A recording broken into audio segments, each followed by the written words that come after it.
Matt, you know what's even better than being good? Being bad. Do you have a burning need to be evil? Then listen up, because tonight we'll show you how to run a successful villain campaign.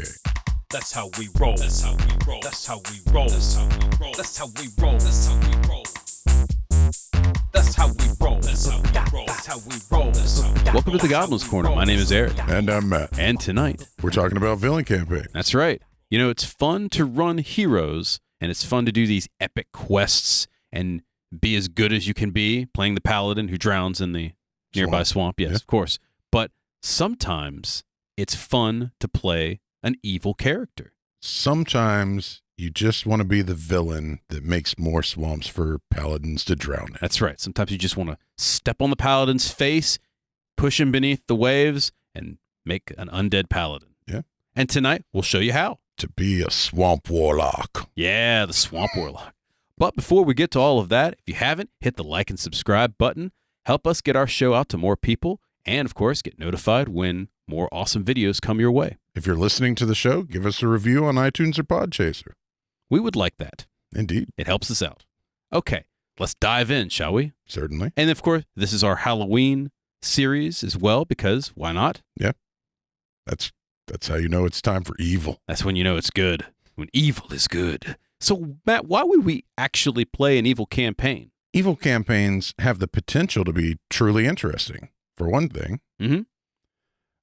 Also, a lot of people enjoy looking into the dark or exploring dark themes. And that's something that doesn't get enough love, I think. Like, really, like staring into the dark and finding out what stares back at you. People like to explore moral quandaries. People like to add a little bit of dramatic tension, particularly if it's more ROLE than ROLL. Yes. And so having a villain or an evil campaign is a great way to explore those dark psyche aspects of humanity or meta-humanity if you're playing some other game, right? Like 100%. what are some other reasons as well? It allows your players to influence the underworld or even create some of the big bad evil guys as a path to collaborative world building. Yes. You can literally use a campaign to help install the evils in your world. And we'll go ahead and throw out a real quick idea just for starters and giggles. Make an evil campaign to set up the next campaign where you play the heroes to defeat the evil campaign. Indeed. And that's a lot of fun. And then finally, Because villains are cool. 100%. And if you don't believe me that villains are cool, I got 2 words for you. Darth Vader. Yeah. Right? Force joke. 2 words. It's very good. I love that. That's wonderful. So let's talk about building an evil campaign. Now, I'm going to go ahead and say this is not for everyone. It's not. And we have some primers for you before you even talk about doing the evil campaign. What's the first thing we would recommend, Matt? We recommend this for every campaign, but for villain campaigns, session zeros are a must. Yes, session 0 this. You have to establish boundaries. Yes. And look, I'll give you a good example of this.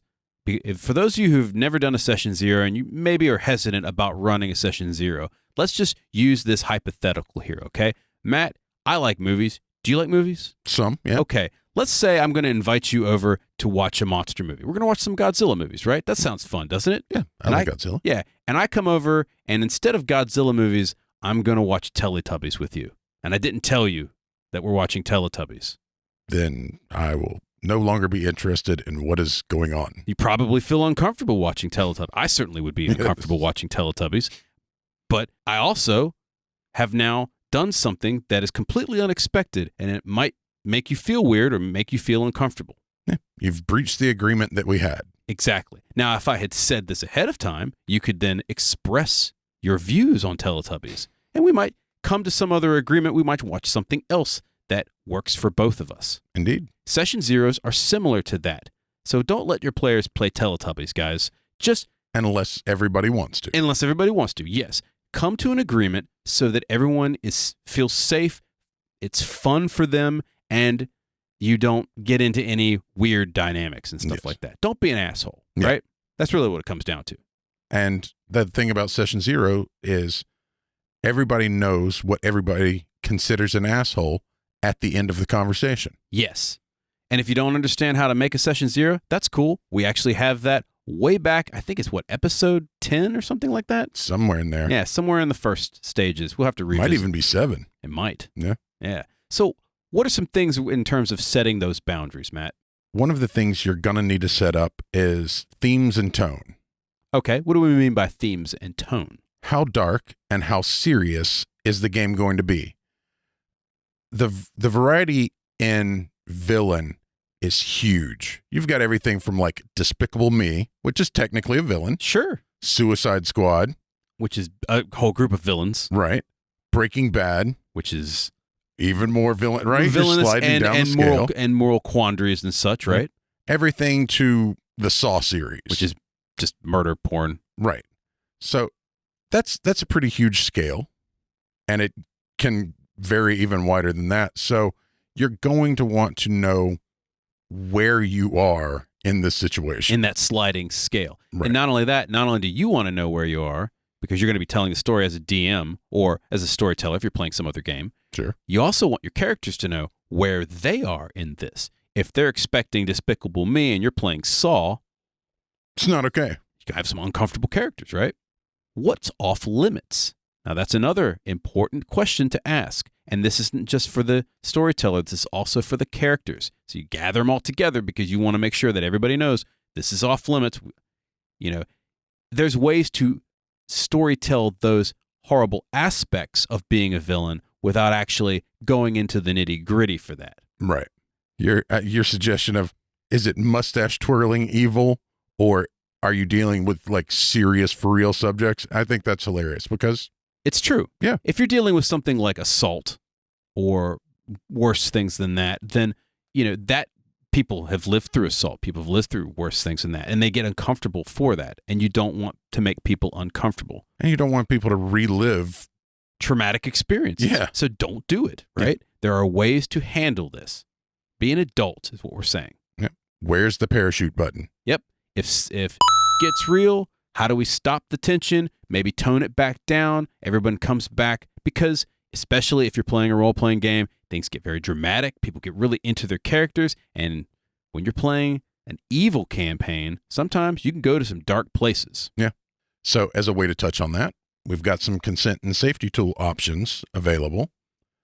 There are lots of types of tools to handle safety, everything from starting off with questionnaires. Which is always a good thing, like, what do you want to do? And this could be informal, or it can literally just be like an online questionnaire. You've got lines and veils, which are basically hard nose, like we don't touch this subject. And veils are things that you can mention or gloss over. They exist, but they are not explicitly described or brought into line with the characters. You might allude to it, but you don't directly talk about these subjects. Exactly. Okay. I saw recently somebody uses red, yellow, and green cards because role-playing is role-playing, right? It's acting. Yeah.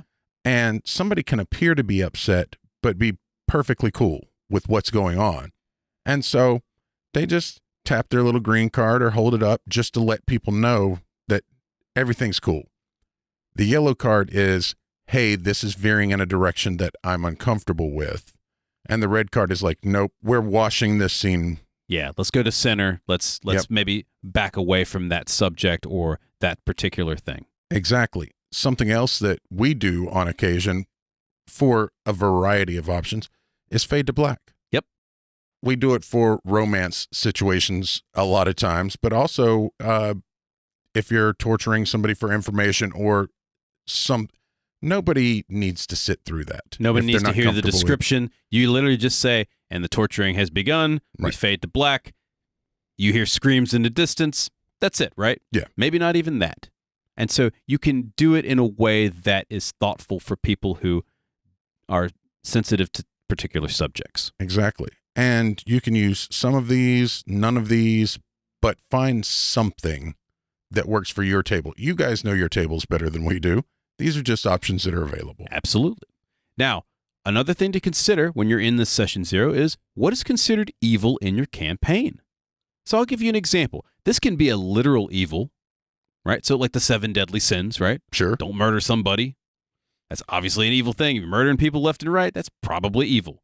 But it can also have the moral gray areas or moral interpretive areas. You're laughing at the don't be murdering people? No. You mentioned the 7 deadly sins, and my head was like, you're going to have an all gigolo campaign. Like, because lust is one of them. Or an anime. Because there's actually an anime out for that too. I know. Which would be kind of fun. Now, a morally gray area could be something like maybe I have to kill an entire town to save another town.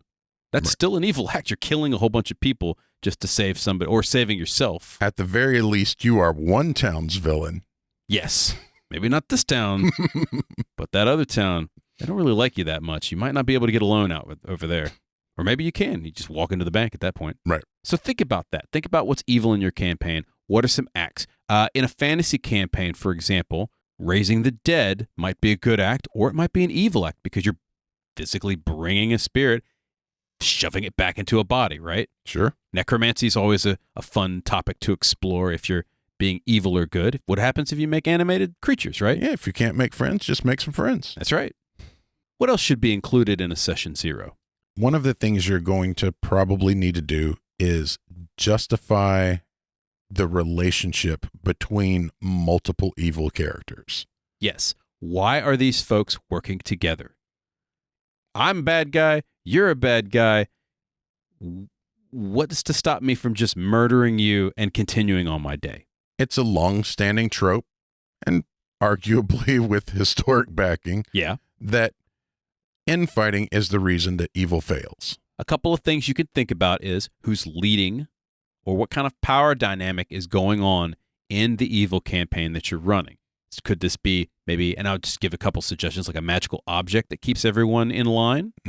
Is there a big bad evil guy kind of in the dark shadowy corner telling your characters to do something?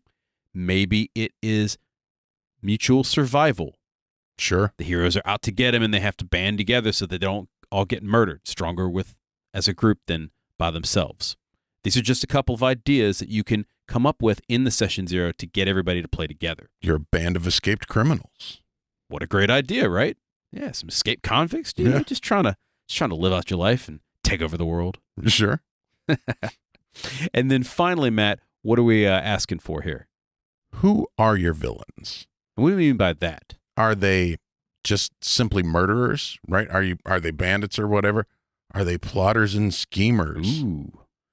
Are they just liars, cheats, and con artists, right? Like, what if you're running a scam type campaign? That's a totally different villain campaign than a bunch of murderers. Yeah.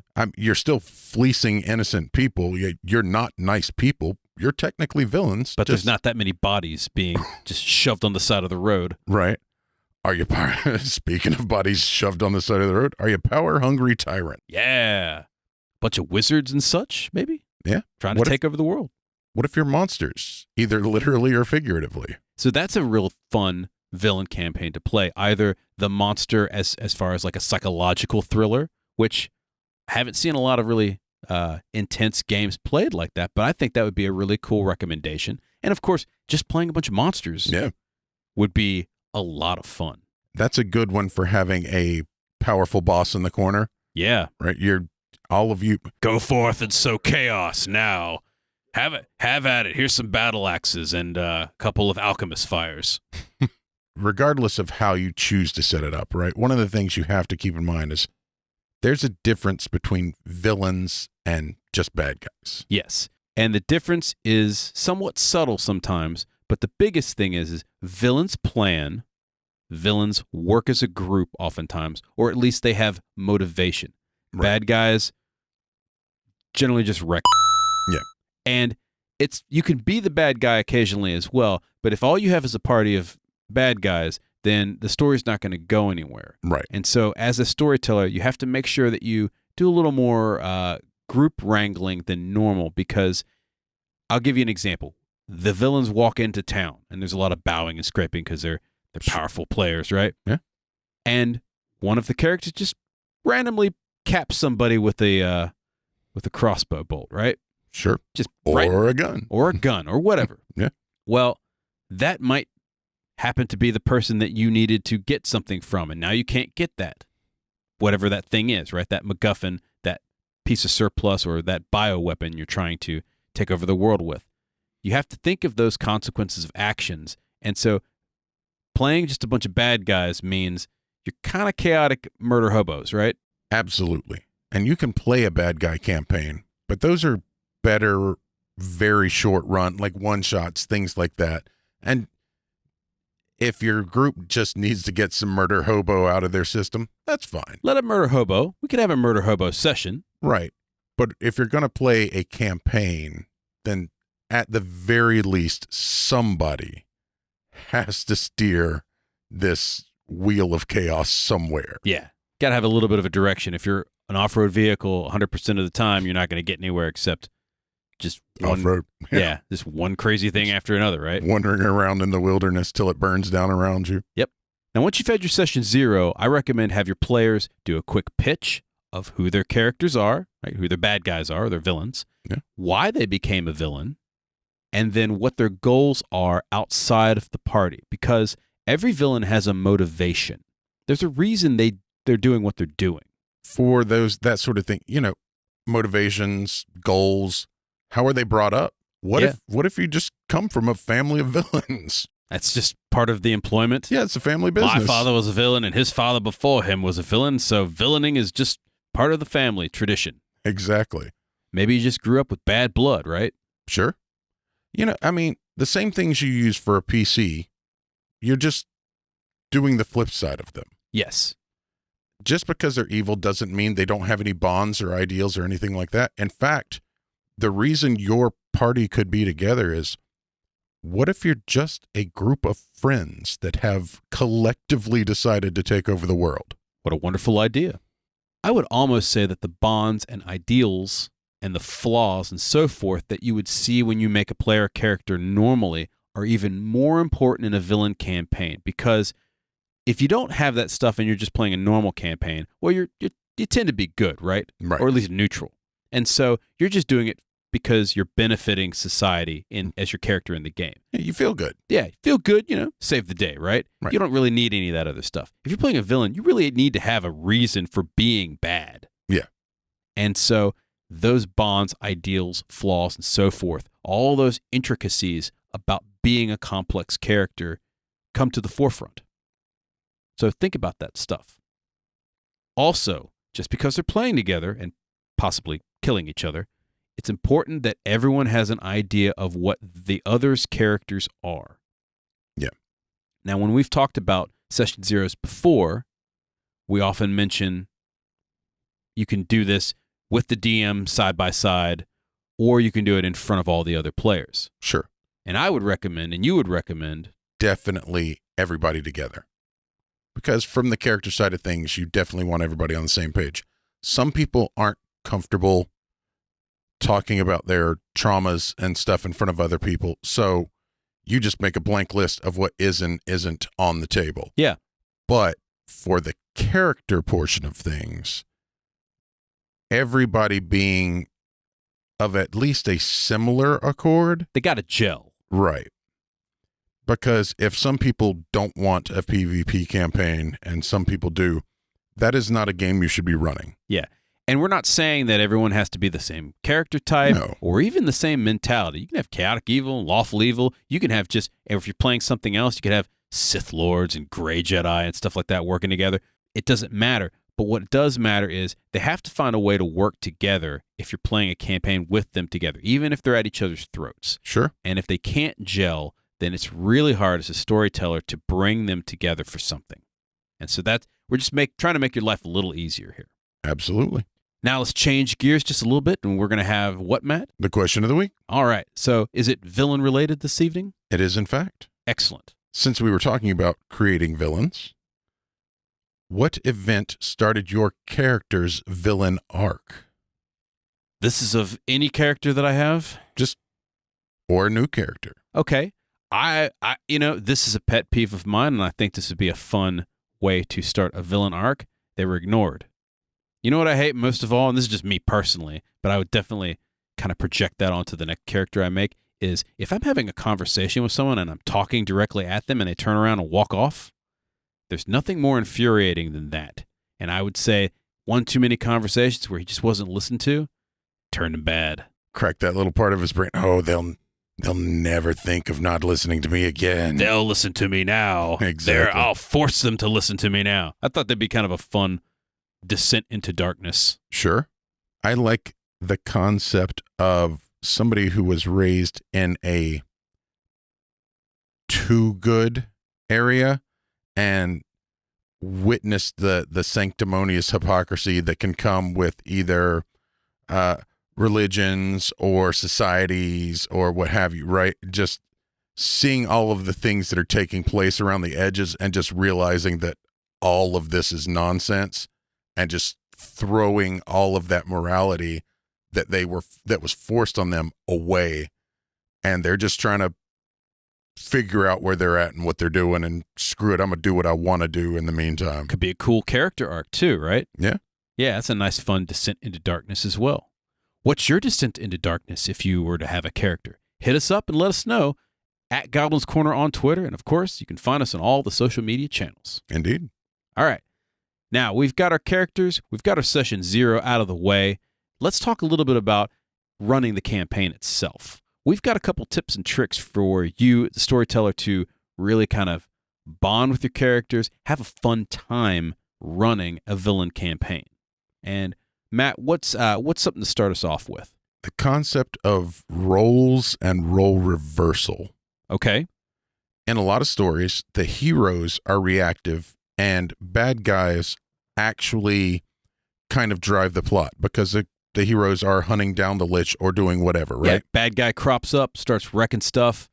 Players have to go fix whatever situation it is. The next monster of the day comes along, the players have to go fix it. So you're saying turn the tables on it. To some extent, that exact rule remains correct. But the players are the ones that are the ones that are the bad guys. So they have to drive the story for the world to react to them. That's really fun. And that's a really interesting thing because then the players get to come up with schemes every session to further the cause. Now, I would also say it would also be kind of fun if you're the bad guys and you're doing evil in the world, but the good guys now are the proactive ones. They've pushed back the darkness and you have to fight against that. So you could play a reactive villain. I'm being a villain because the good guys are encroaching into my territory or doing something. Sure. Doing all these good deeds. Damn it. I've got all these undead for a reason. Why are you slaying them and then raising their corpses? I liked them as skeletons. Right. Something you can consider is use it to bring cohesion to your group. You can start them off as reactive, but then as they gain power and infamy, they become more proactive. They build towards having the ability to start steering the story themselves. Yes, or as they gain more, maybe they're more comfortable playing a villain campaign, you can allow them to be more reactive and do more dastardly things as well. And that's always fun, too. This also is a great descent into darkness. Again, if you start them off as just a little bit bad, and then by the end of the campaign, they're really bad. Right. That's always a fun character arc to explore. Speaking of like making them more powerful in terms of darkness and stuff, think about those power structures. What do we mean by that? You should expect plotting and scheming against whoever's in charge. Yes. And this is especially true for the BBEG games, right? When you have a big bad evil guy, maybe as the power structure. They should plot against the bad guy, the Dark Lord. Yeah. Because you're evil. Yeah. You want to be the Dark Lord. Screw this guy, right? Absolutely. Just because he forged a couple of rings and gave them to some damn dwarves. Look, I may not be a jeweler, but I can at least kill you. You know what I'm saying? Like, he didn't make the rings either. He hired somebody to do it. He hired somebody else to make the rings. What a show off. Right. This guy. So the players should be plotting and scheming is what we're Use saying. Daddy's trust fund to become the head villain. How dare you? Bought your way to the top, did you? Well, I'll show you who's boss. Time to start embezzling. Yeah. So let them plot and scheme. You as the DM or the storyteller, you should drive the world's reaction to the players. Speaking of world reactions and consequences and such. As a DM, you get to play with the consequences of the player's actions. Any campaign needs this, but especially evil campaigns. Yes. People play villains to change things. Let them change things. Yeah, and then see what the changes have wrought, right? Yep. Okay, you've destroyed the town. What happens after that? Well, there's no town, so there's no supplies, which means another city's going to be slowly sending some scouts out to see what's going on. And it might mess stuff up if you're going to build a base there. It's going to be difficult to get goods and services out of the town that you destroyed. There is also that as well. Don't be afraid to let the players drive the story. Yeah. And this is good general advice anyway. But for an evil campaign or a villain campaign, You gotta. you got to. Because they're plotting and scheming. They want to see where their plots and schemes go. Yes. How do their actions affect the world, and how does the world become affected? More specifically, how do the heroes of that world become affected by their actions? You're going to have a bunch of things that you probably should be thinking about. Reputation and notoriety being a huge one. And I would say that's one of the biggest ones, because there's a difference between I roll into town and everyone just kind of looks at me funny. Oh, those guys are no good, right? We better watch out for those. Or I walk into town and everyone flees running. Or I walk into town and the town loves me because I've paid off everybody in town. Ah, good point. Yeah. I mean, the cartels have done that in different places throughout the world. Yeah. Made adventure, right? Exactly. Could happen, right? I love this one that you wrote. Not all the good guys are dumb, but some are. It's true. Dudley Do Right. Yeah. Lawful stupid. Yeah. You should have the occasional dumb good guys just charged to their dooms. Sink in the swamp. Right? In the same way that it can be fun for heroes to raffle stomp through their way through a couple of encounters here and there, the bad guys should get to feel their power levels rising as well. Yes. Yeah, you gotta be evil, right? Remember that villains see your players as competition as well. This is a lot of fun as well to kind of lean in as a storyteller. Yeah, you're not the only kids on the block. Yeah. You're not the only person plotting world domination. And it might be amusing to play an evil campaign where you're literally killing the other bad guys that technically you're doing good. Because if that lich is going to take over the world, but you've decided this one, we got to get this lich before, we can't take over the world when this lich is trying to take over the world. Exactly. We got to kill that lich. And the lich is thinking exactly the same thing. He's plotting as well, right? He's got his minions and such. And you're sitting there going, well, we got to do a preemptive strike here. That's a fun campaign to play. Absolutely. Imagine starting an evil campaign, picking off all of the evil in the world. Mm-hmm. The world thinks you're heroes, and then just turning on the world at large and just mowing people down. That's awesome. I love that idea. Something to keep in mind, though, is good guys get help, right? Friends, neighbors, kings, queens, people like good guys because, well, they're good guys. They do good stuff. Villains, you got to go it alone, or you're going to have to hire or recruit people from your local minions and goons union. Yes. And on that note, remember that minions are only as loyal as their fear or your wealth. You don't pay. Hey, man, when it's payday and you don't pay those minions, you're going to wake up gigged. Yep. Either that or be smart enough to figure out how to start a cult. Yes. Well, there you go. Get you some zealots. Absolutely. Think about some tone as well. Tone and theme. Check in regularly to make sure everyone's in the same space regarding the style of the game that you're playing. And this, by the way, this isn't just for evil campaigns. This is for every campaign. You should always do a check-in every now and then to make sure people are basically having fun. Yeah. Don't be afraid to switch gears if your players aren't enjoying their little walk in the dark. You're literally just one conversation away from this becoming a redemption campaign. Yeah. If they're not having fun playing evil campaign, that's cool. They could go be good again. Yeah. Or if they're being good, they can go back to darkness. And that, again, that'd be kind of fun if they just kind of flip-flop back and forth. Hey, look, you don't want to play with alignments. You just want to do some fun moral quandaries and not have to worry about it. They're just, their actions are their actions. Yeah. There's nothing wrong with playing that kind of campaign, right? If everybody's on board. Now, the most important thing I would say is what? Make it fun. Yes. This is, of course, the golden rule. You guys are playing a game. This is a game. I'll say this again. This is a game. And it should be fun. And it should be fun. If it's not fun, guess what? Don't play it. Yeah. One of the ways you can do this for an evil campaign is provide some tension breakers, right?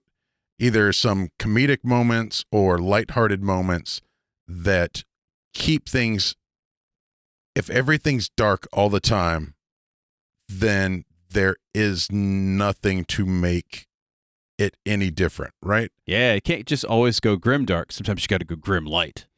You know what I'm saying? Sure. Ham it up. That's another thing you can do as well. Playing the villain is fun. It's fun to play a villain, right? Whether it's the mustache one or the mustache stealing one. You could be dramatic with this. And players love to play dramatic roles, or melodramatic, which is even more fun. Yeah. You'll never get me alive, copper. Exactly. Yeah, nothing wrong with that, right? That's fun. Yeah. And technically evil, but once again, on the amusing side of evil. And there's nothing wrong with a comedic villain campaign. If it's fun, it's fun. You're doing it right. Get a little Keystone Cops action going on. Be fun. One of the things you can do to make it fun is consider some environmental effects. You know, play some music. And for this, you get to change your normal heroic score into something a little more dark and dramatic. Break out that sinister soundtrack. Yeah. It'll be a lot of fun. I would say having them do side quests to further their infamy would be also a really fun thing to do in a villain campaign. What kind of villainous side quest could you come up with? And make a ghost town. Make a ghost town? Yeah. Yeah. Just disappear everybody in the town. I mean, I played an evil necromancer in our evil campaign that time, and I hid treasure maps all over town and then buried a bunch of undead to the treasure maps. And so people would go, oh, look, it's buried treasure. And then there's a ghoul that pops up and turns him into another ghoul. Exactly. That's a lot of fun for me. I made a literal ghost town because I summoned a shadow. You, in fact, made a bunch of shadows. Go make more shadows. Okay. And it just did. Yeah. So think about some fun side quests to further their infamy, further their reputation, and so forth. Something else you should consider is have them make some dark pacts. Have them make some custom spells. Give them that base in the active volcano with the sharks with freaking laser beams, right? Make it be Dr. Evil. Yeah. Hit any trope that seems fun and keeps them engaged. Because, again, if they're having fun, then it's fun. It's a good game. Finally, we've got some story ideas that we think are pretty awesome. If you want to run a villain campaign, use some of these ideas. Yeah. Run a Suicide Squad style story. Dirty Dozen did it. I mean, honestly, Rogue One was kind of close. The Suicide Squad movie did it. Exactly. You know, throw something on their arms and legs or around their head so their head explodes. If they don't work together, that gives them a really easy reason to be a team. Yeah. Possibly all die. Sure. Which is fun. There's the concept of fortune and glory, right? Just a campaign where I'm going to be infamous. Yes. And that's a fun, very generic idea to just run. Yeah. Gunslingers used to do it. Yeah. They literally would just build infamy. Yeah, that would be a fun Deadlands campaign to play. Indeed. Pirates. Dread pirates. I will become the most feared captain in all of the seas. Yep. It's written on the tin, right? Yep. Dastardly deeds, heinous crimes. What do we mean by that? Very simple. I'm going to go out and do some dastardly deeds. I'm going to do some terrible crimes. This is probably more side quest than overall campaign, but maybe you want to be known as the greatest criminal in the world. Sure. Well, there you go. You can do that. And if you want to make it dastardly and crimes, steal religious relics and stuff that's really important to people. Stole my leg.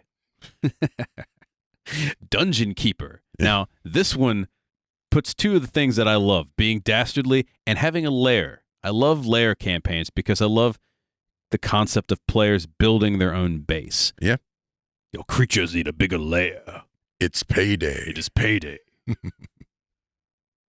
send a monster to fight a monster. Yes. Going towards that whole the Lich is trying to take over the world thing. Or Silence of the Lambs style. Yeah. If you want to go a little more thriller and stuff like that. Dark Revenge, we already talked about that a little bit, just the idea of revenge. And then, of course, this isn't limited fantasy. Dark Jedi. Maybe play a group of Sith. Yeah. Or a Sith, a crime lord, right? Like like a bounty hunter. Yeah, an adventuring campaign of evil. That would be great. That'd be awesome, right? Speaking of criminals, this is a game that I've wanted to play for a while.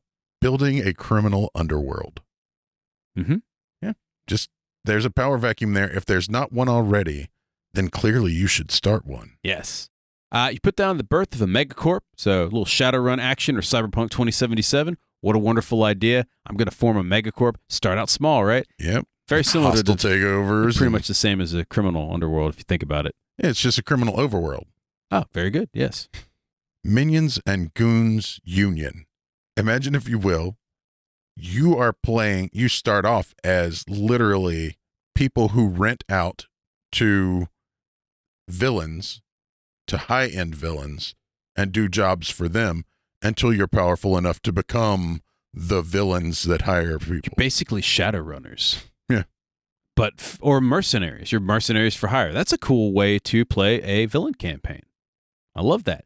Own laws and rules and stuff like that too, if you want. And the thing about that is like you can go full comedy with that one, like union breaks and stuff like that. Oh yeah, yeah. It could be a lot. You're of in fun. the middle of a firefight and the clock rings. It's time. It's time to punch out. We'll see you guys tomorrow. Yeah. What?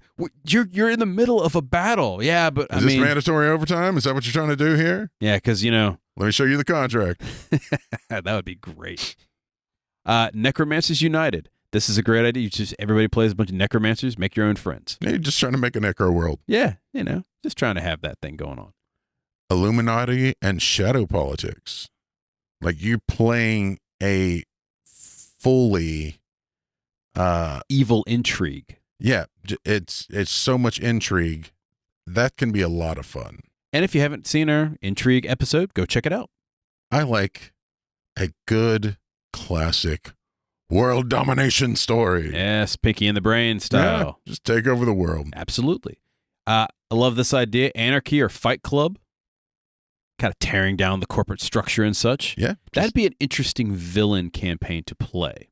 Kind of revolution-ish. It is, but not to install a new government, but you're just literally there to wrecking ball all the power structures that exist. Bruce, some people want to watch the world burn. Indeed. Yeah. We mentioned this one earlier, the BBEG building campaign. Yeah. You're just going to make a big bad evil guy. Maybe it's you. Yeah. And then finally, let's summon an elder evil. Let's just end the world, right? Instead of going through and mowing down cultists, you are the cultists. Yes. That's a lot of fun. And everything blows up. So there you have it. A couple session 0 ideas to have your characters create some villains, a couple of primers to work on the villain campaign, and of course some ideas and inspiration to make your own successful villain campaign. Indeed. It's a lot of fun, guys. Try it out. We enjoy it. Yes, we do enjoy it. Any questions or comments, hit us up at Goblin's Corner on Twitter. And of course, you can find us on all the social media channels. Indeed. Do you enjoy our show? Subscribe to the podcast on your favorite player, YouTube, and Twitch. Click the 5 stars, give us a review on iTunes and Podchaser, and on YouTube, hit the like and subscribe button. It helps get our show in front of more people, and it feeds the hungry algorithm. Which is the villain. Indeed. The algorithm is straight the up. villain. Yeah. No, that's correct. Yeah, no around there. That's all the time we have for tonight. Once again, my name is Eric. And I'm Matt. We'll see you next time. Good night, folks.